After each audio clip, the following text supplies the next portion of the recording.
आज मेरे साथ में एक ऐसी मोटरसाइकिल है जिसको मेरे चैनल पर लोग काफ़ी ज़्यादा पसंद करते हैं और इससे रिलेटेड मेरे पास अक्सर काफ़ी सारे सवाल आते रहते हैं। तो मैंने इस बाइक को काफ़ी अच्छे से चलाया और अपना ओवरऑल एक्सपीरियंस आज आपके साथ शेयर करने वाला हूँ। ये मेरे साथ में न्यू एसजी रोडस्टर है। जब से ये बाइक लॉन्च हुई है काफ़ी लोगों को पसंद आई, काफ़ी लोगों के काफ़ी सारे सवाल थे जो कि मेरे पास कमेंट्स में आते रहते हैं। उनका जवाब भी मैंने टाइम टू टाइम दिया है और आज पूरा एक्सपीरियंस बताता हूँ अपना, क्या मुझे पसंद आता है इस बाइक के साथ में, क्या अच्छा नहीं है, किन चीज़ों पर अभी कंपनी को काम करने की ज़रूरत है और किस कंडीशन में ये आपके लिए एक अच्छा ऑप्शन हो सकती है। सबकी बात करेंगे। आगे बढ़ने से पहले एक ही रिक्वेस्ट है, यदि चैनल पर नए हो तो सब्सक्राइब करना और नोटिफिकेशन बेल को ऑन करना मत भूलना। तो इस वीडियो को मैं पॉइंट वाइज रख रहा हूँ और पहला पॉइंट होगा इस बाइक के लुक्स और डिज़ाइन। लुक एंड डिज़ाइन में ये मोटरसाइकिल आपको काफ़ी पसंद आएगी। जो डिज़ाइन के लिए एलिमेंट कंपनी ने यहाँ पर यूज़ किए हैं वो काफ़ी अच्छे हैं और यूनिक भी हैं। जैसे कि सामने से अगर आप देखोगे तो यहाँ सर्कुलर शेप का एलईडी हेडलाइट है। थ्रो वगैरह आपको डिसेंट मिलता है। इंडिकेटर्स आपको हैलोजन मिलते हैं लेकिन इनमें हज़ार्ड का फीचर है। प्लस इनमें आपको कस्टमाइजेशन का ऑप्शन दिया है, मतलब आप मॉडिफाई करा सकते हो, इसको चेंज करा के यहाँ आप एलईडी भी डलवा सकते हो। वो ऑप्शन भी आपको डीलरशिप पे ही मिल जाएगा।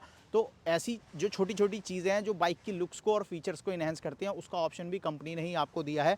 फिलहाल यहाँ देख रहे हो कोई भी एक्सेसरी नहीं है, वाइज़र वगैरह नहीं है, लेकिन इसके अंदर आप वाइज़र वगैरह भी अपने हिसाब से लगवा सकते हो। बाकी साइड में देखोगे तो फ्यूल टैंक जो है वो 12.5 लीटर का है और यहाँ पर ये टैंक पे कट वगैरह दिया है, तो ये भी दिखने में अच्छा नज़र आता है।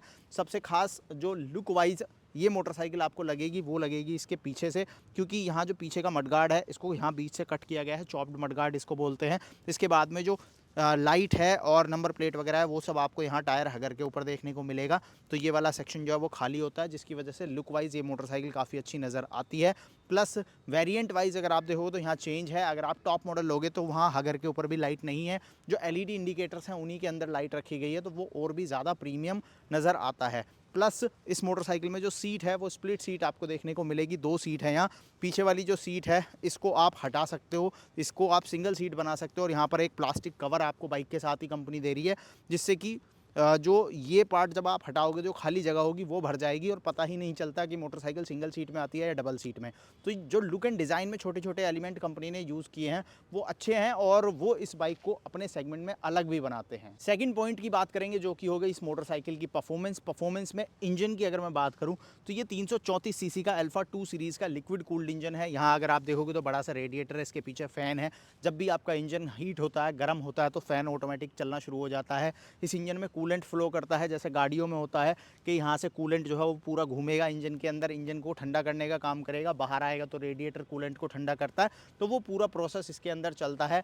ये टेक्नोलॉजी अगर आप देखोगे तो इस सेगमेंट में आपको जावा एसजी की मोटरसाइकिल्स में ही देखने को मिलेगी। रॉयल इनफील्ड जो मेन कॉम्पिटिटर है इसका, वहाँ पर आपको सिर्फ एयर कूल्ड इंजन देखने को मिलता है इस इंजन कैटेगरी में। अगर आप 450 वगैरह में जाओगे तो वहाँ पर आपको लिक्विड कूल्ड रॉयल इनफील्ड भी ऑफर करता है, लेकिन 350 कैटेगरी में देखोगे तो वहाँ जावा एसजी ही आपको लिक्विड कूल्ड टेक्नोलॉजी देती है। प्लस इस मोटरसाइकिल में आपको 6 गियर मिलते हैं। बाकी सेगमेंट की जो दूसरी मोटरसाइकिल है वो 5 गियर के साथ आती हैं, ये 6 गियर के साथ आपको देखने को मिलती है। स्लीपर एंड असिस्ट क्लच भी आता है, तो गियर शिफ्टिंग वगैरह काफ़ी इजी है, स्मूथ है।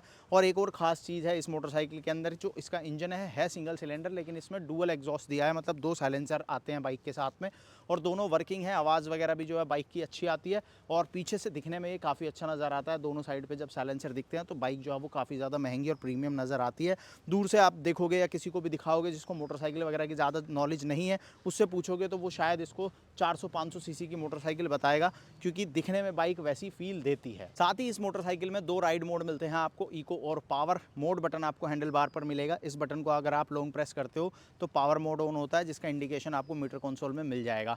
और ये जो मोड चेंज होता है तो इसकी वजह से पावर में डिफरेंस भी आपको देखने को मिलेगा। मेजर डिफरेंस टॉप स्पीड के अंदर आता है, मतलब आप इको मोड में अगर चला रहे हो तो 105 107 की टॉप स्पीड बाइक जाती है, लेकिन अगर आप पावर मोड में स्विच करोगे तो 140 तक ये मोटरसाइकिल जाती है। बाकी राइडर के वेट के हिसाब से डिफरेंस आपको देखने को मिल सकता है। तो 130 से 145 के बीच में आपको स्पीड जो है वो इसकी देखने को मिलेगी, तो टॉप स्पीड वगैरह अच्छी निकालती है। और पावर परफॉर्मेंस बढ़िया है। 29.6 bhp, 29.9 newton metre, 29.8 newton metre के आसपास का टॉर्क है, 6 गियर हैं। पावर परफॉर्मेंस अगर आपको अग्रेसिव चाहिए तो वहाँ पर ये मोटरसाइकिल आपको काफ़ी पसंद आएगी। प्लस आपको सिटिंग पोजीशन कंफर्टेबल चाहिए, ये भी एक अच्छी चीज़ है इस बाइक के अंदर। मैं बैठ के दिखाता हूँ। फुट पैक की पोजीशन देखोगे तो आगे की तरफ है और हैंडल बार भी ऊंचा है, जिसकी वजह से मुझे कोई झुकना नहीं है। वज़न वगैरह जो है बाइक का बहुत ज़्यादा फील नहीं होता है, हालांकि 194 किलोग्राम है वेट, बट भारी फील नहीं होती है क्योंकि हैंडलिंग और स्टेबिलिटी आपको काफ़ी बढ़िया ऑफर करती है। तो इंजन वाइज देखोगे पावर परफॉर्मेंस आपको काफ़ी बढ़िया देता है, लेकिन अगर आप माइलेज के हिसाब से देखोगे तो माइलेज आपको ये 30 से 35 का देगी, और वो भी आपके राइड के ऊपर डिपेंड करता है। कुछ लोगों को 30 से कम का भी माइलेज जो है इसके साथ में मिलता है। तो अगर आपको परफॉर्मेंस पसंद है, अगर आपको रफ्तार पसंद है, तो वहाँ पर ये मोटरसाइकिल आपको काफ़ी अच्छी लगने वाली है।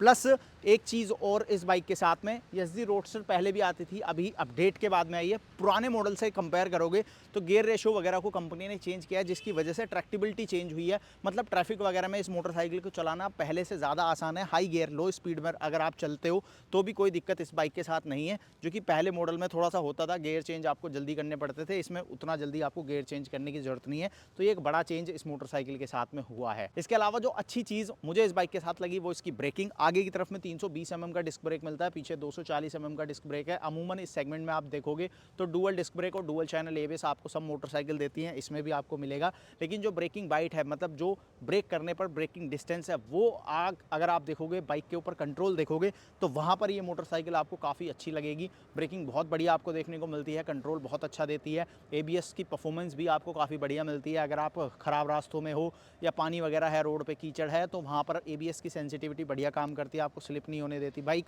तो ब्रेकिंग वाइज अगर आप देखोगे तो मोटरसाइकिल आपको काफ़ी अच्छी नज़र आने वाली है। और सेम चीज़ मैं इसके सस्पेंशन के साथ भी कहूँगा। आगे की तरफ में टेलीस्कोपिक सस्पेंशन है, यहाँ पर फॉग गेटर्स वगैरह दिए हैं, पीछे spring loaded twin shock observer दिए हुए हैं।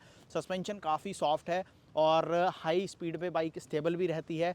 प्लस अगर आप ख़राब रास्तों से निकालते हो तो बहुत ज़्यादा झटके जो है वो आपको फील नहीं होते।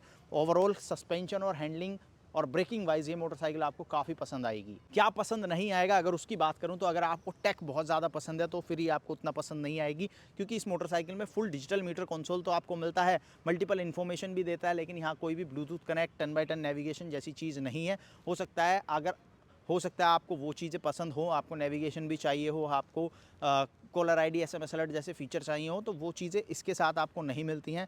टेक वाइज ये उतनी ज़्यादा लोडेड नहीं है, लेकिन हाँ परफॉर्मेंस वाइज ये बहुत ज़्यादा लोडेड है और परफॉर्मेंस के मामले में आपको कहीं भी निराश नहीं करती। बाकी नए GST रूल्स आने के बाद में इसकी प्राइस भी कम हुई है, क्योंकि ये 350 सीसी से नीचे आती है तो प्राइस कम हुआ है, 18 से 20 हज़ार रुपये एक शोरूम पर कम हुए हैं। और ऑलमोस्ट ये मोटरसाइकिल अब 1,95,000 रुपये एक शोरूम पर आपको देखने को मिलती है। और जो इसका टॉप मॉडल है वो लगभग 2,08,000 रुपये के आसपास आपको देखने को मिलेगा। कलर्स का डिफरेंस आपको मेजर देखने को मिलता है। बाकी टॉप मॉडल में जाओगे तो LED इंडिकेटर्स और फ्लैट हैंडल, जो कि इन वेरिएंट्स के लिए एक्सेसरी का पार्ट है, वो टॉप मॉडल में कंपनी आपको खुद ही लगा के दे रही है। और मैट ब्लैक कलर के साथ में आपको टॉप मॉडल देखने को मिलेगा।